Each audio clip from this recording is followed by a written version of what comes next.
أعوذ بالله من الشيطان الرجيم بسم الله الرحمن الرحيم ألف لام ميم ذلك الكتاب لا ريب فيه هدى للمتقين الذين يؤمنون بالغيب ويقيمون الصلاة ومما رزقناهم ينفقون والذين يؤمنون بما أنزل إليك وما أنزل من قبلك وبالآخرة هم يوقنون أولئك على هدى من ربهم وأولئك هم المفلحون.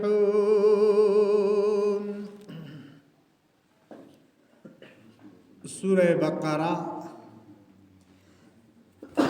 مدنی سورت ته د ترتیب لحاظ سره دویم او د نزول اعتبار سره و اتیایم نمبر سورت ته د قرآن نازل شوی د سوره عنکبوت نفس کلمات دی پکې شپږ زره 221 او حروف دی پکې 25500. د سوره بقره په باره کې نبی علیہ السلام فرمای کل شیء سنام و سنام القرآن البقره، د هر یو سیز د پر یو بلندی او چتواله وی او د قرآن او چتواله د سوره بقره دی. او په کوم کور کې چې سوره بقره ولسته شي دا کور نه جنات او پیریان تختی. نو د دې وجه نه مستحب دی چې څوک نوې کور جوړ کی پای کې سوره بقره لستل پکار دی. او په دې سوره بقره کې یو آیات ته چې آیت الکرسی وی حضور مبارک فرمایي چې څوک د هر مز نفس سوره بقره آیت الکرسی ولي نو د جنت په مابین کې صرف مرګ خایل دی چې دی وفات شي دی به ډایرکټ جنت ته ځي د سوره بقره د آیات د وجنه. اول دې سورت په آخر کې دوا آیاتونه چې دي امن الرسول حضور مبارک فرمایي چې څوک د کېدو په وخت کې دا وایي نو الله تعالی به د دې لپاره کافي شي. او ابن مسعود رضی الله عنه فرمایي چې څوک د سوره بقره 10 آیات د شپې وایي نو هغه ته به هیڅ مصیبت نه رسی. یو دا ډومبني سلور آیاتا آیت الکرسی او آی پسې دوا آیاتا او درې اخیری آیاتونه د ډېر مجرب دي دا چې څوک ماسختن د دې معمول جوړ کې نو د ته به هیڅ مصیبت او تکلیف نه رسی. او نبی علیہ السلام فرمایي چې الله تعالی د عرش د خزانو نه آیت الکرسی او د سوره بقره د اخیری آیاتونه د خصوصي توګه باندې ما ترا کړی دي. د سورت ته سوره بقره ذکر وي چې په دې کې د بقره یعنی د غوا ذکر دی. د بنی اسرائیلو کې چې امر شو داغه اواکیا را روانه ده. نبی علیہ السلام ورته پس به بقره وا ذبح کوي نو د بقره نوم پکې راغلی ځکه د سورت ته سوره بقره وي.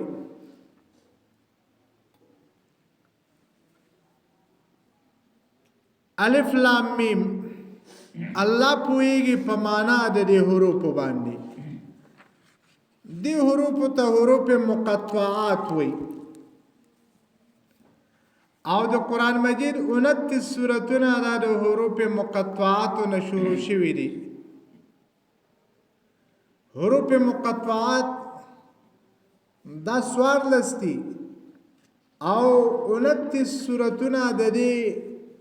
حروف مقطعات سره شروع شوي دي.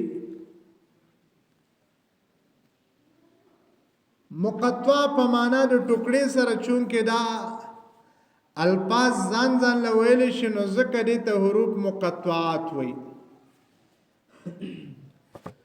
اوس د دې حروف مقطعات په باره کې علما مختلف اقوال نقل کوي. یو دا چې سر بین الله و رسوله، دا د الله او د پیغمبر په مابین کې د راز خبرې دي. دا کوډ ورډ دی، په دې باندې د الله او د پیغمبر نه علاوه بل څوک نه پوهیږي. ځکه متقدمین علما مخکنی علما د الف لام میم معنا کوي الله عالم بمراده، الله د دې په معنا مراد او مطلب باندې ښه پوهیږي. بعضی وایي چې دا الف لام میم دا د الله تعالی په نومونو کې یو نوم دی، خو په دې باندې اعتراض کیږي چې د الله تعالی کوم مشهور یو کم سل نومونه دي نو پای کې خدا نوم نشته. په جواب کې هغه وی چې د دین علاوه د الله تعالی 15000 نومونه دي. څلورم قول دا دی چې دا الف نه مراد الله، د لام نه مراد جبريل، او د میم نه مراد محمد. الله تعالی په واسطه د جبريل دا قرآن په محمد علیه السلام نازل کو. یا وی د الف نه مراد انا، د لام نه مراد الله، او د میم نه مراد عالم. انا الله عالم، ز الله تعالی خپې جنم خالم یم. یا بازی وی د الف نه مراد اعلی، د الله تعالی نعمتونه. د لام نه مراد لطف، لطف او مهربانی د الله تعالی، او د میم نه مراد ملک الله، بادشاہی د الله تعالی. اوس د دې حروف مقطعات مقصد چې دی نو مخالف او مقابل ته چیلنج دی چې دا حروف دغه حروف تهجی 29 دی، د دې نه دا قرآن جوړ دی. که چېرې تاسو وایئ چې دا قرآن د الله تعالی د طرف نه دی نو تاسو خو هم عرب یئ، دا پیغمبر هم عربي دی چې دی دا کلام تاسو ته پیش کوي. نن شي تاسو د دې قرآن په شان یو آیات او یو سورت خو جوړ کړئ.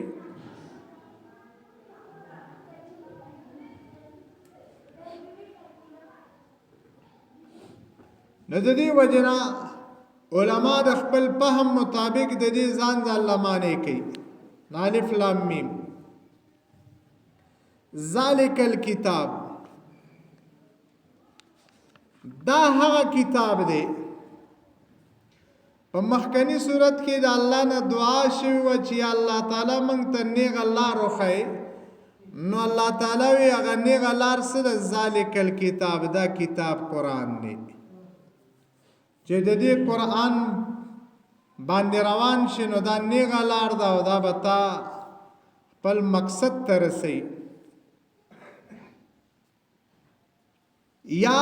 ذالک الکتاب پیغمبر دا هغه کتاب دی چې د کوم وعده موږ تا سره کړی و په انا سنلقی علیک قولا ثقیلا کې اتا ته موږ یو کتاب درکو، نو دا کتاب دی. یا ذالک الکتاب، دا ذالک اسم اشاره د لري لپاره ده، نو قرآن خو نږدې دی. نو علما وی ذالک الکتاب دا د قرآن عظمت ته اشاره ده چې دا هغه بلند او اعلی او بالا کتاب دی. یا په ذالک سره اشاره د لوح محفوظ ته، چونکه دا قرآن لوح محفوظ کې محفوظ دی. نو ذالک الکتاب دا هغه کتاب دی، دا قرآن لا ریب فیه چې په دې کې هیڅ شک نشته چې دا من عند الله دی، دا د الله د طرف نه دی، په دې کې هیڅ شک شبه نشته. اوس بل کې الله تعالی وی وان کنتم فی ریب، که چېرې تاسو په شک کې یئ، او دې د الله وی لا ریب فیه په دې کې شک نشته، نو تضاد راغی د دواړو. نو علما وی جواب کې چې په قرآن کې پی نفسه شک نشته، خدا شک د خلکو په ذهنونو کې دی، په قرآن کې شک کوي. کني قرآن د شک کتاب نه دی. لا ریب فی اول الله تعالی د قرآن د ذکر نه پس د انسان نه دا اقرار علی چې ګوره په دې قرآن کې څه شک شوبه نشته که ته په کوم ځای نه پوهېږې نو هغه ستا د عقل او د فهم قصور وي هدن للمتقین دا قرآن دا هدایت ته د متقیانو لپاره متقی چاته ویل شي متقی هر عکس ته وي چې کوم د ها کارونو نه ځان بچ کی چې د ته په آخرت کې نقصان رسي بیا د تقوا درې درجات دي کدا سړی د شرک نه ځان بچ کی الله سره څوک شریکي نه نو دا ادنا متقی دی که یو سره د ګناه نه ځان بچ کی چې د دې ګناه په وجه ماته په آخرت کې سزا ملاويږي نو دا درمیانه متقی دی او که یو سړی د خلاف اولانه مثلا دوه کار دي دواړه جایز دي خو یو اولاد یو آدمی اولاد یو خده یو خنه دی دا نه یو اولاد یو ډیر خده یو د پاسه خده نو چې د خلاف اولانه که جایز وي خو چې اولانه وي هغه هم نه کوي نو دا د تقوا اوچته درجه ده ذکر نبی علیہ السلام الحلال بین والحرام بین وبینهما مشتبهات حلال واضح دی حرام واضح دی د دې په مابین کې بعضی امور هغه مشتبه دي انسان ګډوډي چې دا جایز دی کنه جایز دی حضور مبارک فرمایي چې تاسو چې کوم ځای کې شک پیدا شي نو د شک والا کار نه ځان ساتي خذ ما صفا و دع ما قدر چې کومه صفا مسله ده صفا عمل دی هغه وکړه او چې کوم ستا په اړه کې شک پیدا کوي هغه پرېږده حضور مبارک یو پیرا یو کجورو مونته او د ډېر ورځې نه وږی حسن رضی الله عنه د نبی علیہ السلام نسی وی خوړه نبی علیہ السلام ول زر خله تلاس کو مرایته ولا ګوت ورسول چې دې کېو کې واپس راو غورځي ولې اسنه د صدقې مالوي چونکه د پیغمبر د خاندان او د کور والو د پاره د صدقې مال حرامو ځکه نبی علیہ السلام دا غي مرایته لاس کو هغه واپس پکې کړه هدن للمتقین دا قرآن هدن په معنا د هادن سره دا هدن صفت ته مصدر د په معنا د هادي اسم فاعل سره دا اوصاف د قرآن ذکر کی هدن للمتقین هدایت ته د متقینو لپاره اوس د متقینو نه علاوه چې کوم غیر متقین دي نور د آی لپاره دا قرآن هادي نه دی دا غیر پرم دا قرآن هادي دی خو چون کې متقیان د قرآن نه پیدا اوچتي نو ځکه دلته ذکر د متقیانو شو او غیر متقیان پرې خود الله وی چې دا قرآن دا هدایت د متقیانو لپاره نو متقیان څوک دي دای وضاحت فکارو الله تعالی د متقیانو وضاحت کوي الذين يؤمنون بالغیب دا متقیان خلق دي چې دی ایمان راوړي بالغیب پنالیدلو سيزونو باندې الله تعالی موږ نه دی لیدلې زمونږ په ایمان پیغمبر مونږ نه دی لیدلې زمونږ په ایمان د قبر عذاب مونږ نه دی لیدلې زمونږ په ایمان جنت او جهنم مو فن نه دی لیدلې پای مو ایمان پرشتي مونږ نه دی لیدلې پای باندې مو ایمان دا متقیان دا هغه خلق دی یومنون ایمان ویلی شي تصدیق تا یو شیز رښتینه ګڼل او دا تصدیق دا پیل زړوم دی او پیل خلیوم دی د جبه یو شیز په زړه باندې هم رښتینه ګڼي او په خله باندې بدای اقرار کوي چې دا رښتینه دی نو ځکه ایمان دا اقرار لسانی او تصدیق قلبی ته ویل شي کته په خله باندې شل پیری و چې ځا الله منم خو که په زړه باندې نه مانی نو ته مؤمن نشې کېدی ایمان د پاره د زړه تصدیق او د جبه اقرار دواړه لازمي دي نو د ایمان راوړي په غیب او یعنی په جبه باندې هم وي او په زړه باندې هم وي ويقيمون الصلاة او قائموي منځونو لرا پنځه واړه منځونه الله تعالی دا نه وی چې ويفعلون الصلاة مسکی مسکول نه دی ویلې مز قائمول ویلې مز قائمول داري چې پنځه وخت وي په پابندۍ سره وي داغه مسائل تا تزدوي ومما رزقناهم ينفقون اول د عقیده ذکر شو یؤمنون بالغیب ورپسې د نیکو اعمال ذکر شو نیک عمل چې دای تعلق د بدن سره دی بدني عبادت بدني عبادتو کې چون کې د امز د ټولو نه افضل نو ذکر مز ذکر وکړو او د بدني عبادت پسې الله تعالی د مالی عبادت ذکر کوي و مما رزقناهم ينفقون اغمال چې موږ دې ته ورکړې ده دای نه دې خرج کړي د الله په نوم باندې د الله د رضا لپاره او بیا د انفاق کدا فرض چې هغه زکات ورکول یا سرسایه ورکول یا کا انفاق هغه نفلی ده خیر خیرات الله تعالی وی کم رزق چې من دې ته ورکړې ده دای نه خرچ کړي ګوره دا الله تعالی څومره احسان دی الله مما رزقناهم من ورکړې دی ته الله من تر کړه دی موږ د الله په نوم خرج کو نو مال خدا الله والله ته ورکو او دای باوجود الله تعالی پر الله ثواب هم راکړي الله پر راضي کیږي نو مالی عبادت او بدنی عبادت دواړه ذکر شو والذین یؤمنون بما انزل الیک دا متقیان کسان چې دی ایمان راوړي بما پا کتاب انزل الیک چې نازل شوی دی پتا باندې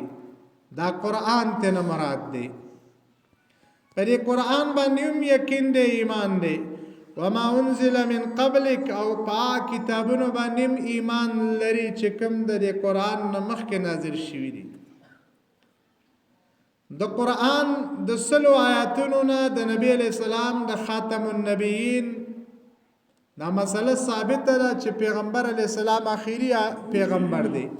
پای کې یو آیات ده الله تعالی په قران باندې هم ایمان دی د قران نه مخکنی کتابونو باندې هم ایمان دی نه قبل برز دا پیغمبر علی السلام اخیری نه نو دنه پس به نور پیغمبران راته په باندې به نور کتابونه نازلې ده نو بیا به الله تعالی په کتاب ویلو چې وما انزل من بعدک چې کوم د قران نه پس نازلېږي په باندې هم د ایمان وروړي زکه چې د یو پیغمبر ته انکار وکړ نو ته مؤمن نشې کېدې د کافری کله پیغمبر علی السلام نه پس پیغمبر و او تا غنه منو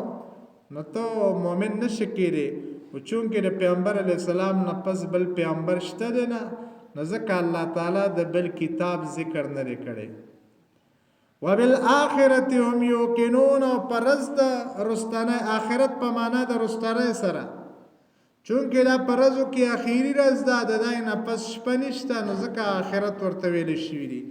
وبالآخرة وبالیوم الآخرة پرز رستنه باندې هم یوقنون د یقین کوي چې دا رز رستنه د قیامت را روانه ده او پدې کې به د انسان سره د ذرا ذرا عمل حساب کیږي اولئک علی هدى من ربهم الله وی چې پچا کې دا صفاتو چې ایمان په غیب باندې او موزیکو زکات ورکو په قران باندې هم ایمانو د قران نه مخکنو کتابونو باندې هم ایمانو پرز د آخرت باندې هم ایمانو نو اولئک علی هدى من ربهم دا خلق دا په هدایت باندې دي علا د پر د غلبې راځي نه په هدایت باندې غالب دي من ربهم د خپل رب د طرفنا دا د الله د طرفنا دی په هدایت باندې دي په سم لار باندې دي اولئک هم المفلحون او دا کسان کامیاب دي ګور الله تعالی کامیاب خلقو ته ویل چې ایمان یمشتا بدنی عبادت هم کوي مالی عبادت هم کوي عقیده صحیح ده په آخرت باندې هم ایمان دی په غیب سيزونو باندې هم ایمان دی اولئک هم المفلحون الله تعالی دا کسان دا کامیاب دي که څوک کامیابی غواړي نو د هغې لپاره الله تعالی نسخه وښودله چې قرآن به مني عقیده به یې صحیح وي اعمال به یې صحیح وي نو دا کسان په سمه لار هم دي و اولئک هم المفلحون او دا کسان کامیاب هم دي چې دوی به جنت ته ځي او د جهنم نه به ورته الله تعالی پناه ورکوي الف لام میم الله تعالی پوهیږي په معنا او په مطلب د دې حروفو چې د دې معنا څه ده هغه الله ته پته ده دا د الله او د پیغمبر په مابین کې د راز خبرې دي جلالین وی د دې د ذکر کولو فائدہ دا ده چې په دې باندې خلک ایمان راوړي چې د الف لام میم اگر چې د دې معنا مطلب موږ ته معلوم نه دی خو د الله د طرف نه نازل دی موږ به په ایمان راوړو ذالک الکتاب دا کتاب قرآن پاک چې دی لا ریب نشته شک فيه پدې کې هدل للمتقین هدایت ته د متقینانو د پرهیزګارو د پاره الذين كسان يؤمنون چې ایمان راوړي بالغیب پنالی دلو سيزونو باندې ويقيمون الصلاة وقائموي منزنا مسپخپل وخت باندې ادا کوي ومما رزقناهم او د اعمال نه چې موږ ورکړې دیتا ينفقون خرج کوي والذین کسان یؤمنون چې ایمان راوړي بما پا کتاب انزل الیک چې نازل شوی دی پتا باندې یعنی په قران ایمان دی وما انزل پا کتاب ایمان دی چې نازل شوی دی من قبل کا مخکستانه ک تورات دی ک انجیل دی ک زبور دی او ک نور صحیفې دی وبالآخرت هم یوقنون او په آخرت باندې هم د یقین ساتي چې د آخرت را روان دی خامخا به راځي اولئک دا کسان علی هدن دی په هدایت باندې دي من ربهم د خپل رب د طرفنا واولئک هم المفلحون او دا کسان کامیاب دي